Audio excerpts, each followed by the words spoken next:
Last night at the LF Wade International Airport, there were scenes of celebration as members of the Bermuda, Central American and Caribbean Swimming Championships team arrived back from Costa Rica.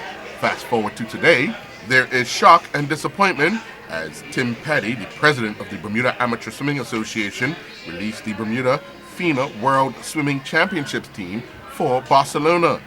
The team will consist of Roy Allen Birch and Rebecca Heiliger.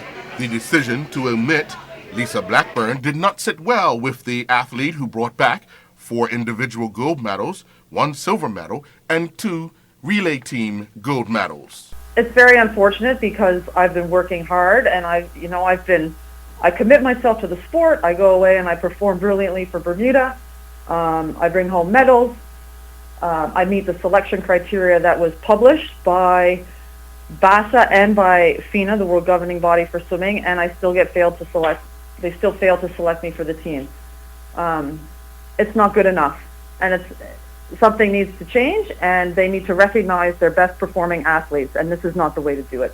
Ben Smith, the national coach, said although he knew there will be people that will be disappointed, decisions had to be made.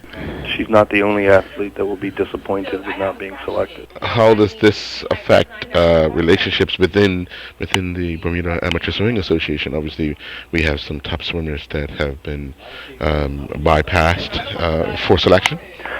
They weren't bypassed by selection. The selection criteria was set, and all athletes were presented with the information at the beginning of the season. And then meetings were held with the athletes to explain how everything would be set up. So everybody knew what the playing field was for the entire year. Now, does Lisa's FINA points that she's gathered or collected over the course of the year, does that have any consideration into her possibly being selected or not being selected? FINA points don't have anything to do with the selection process, and in this season, that person with the FINA points would be Ashley Yearwood, who also has not been selected. Now, there are 2 spots available. Is there any reason why we only took one of the spots?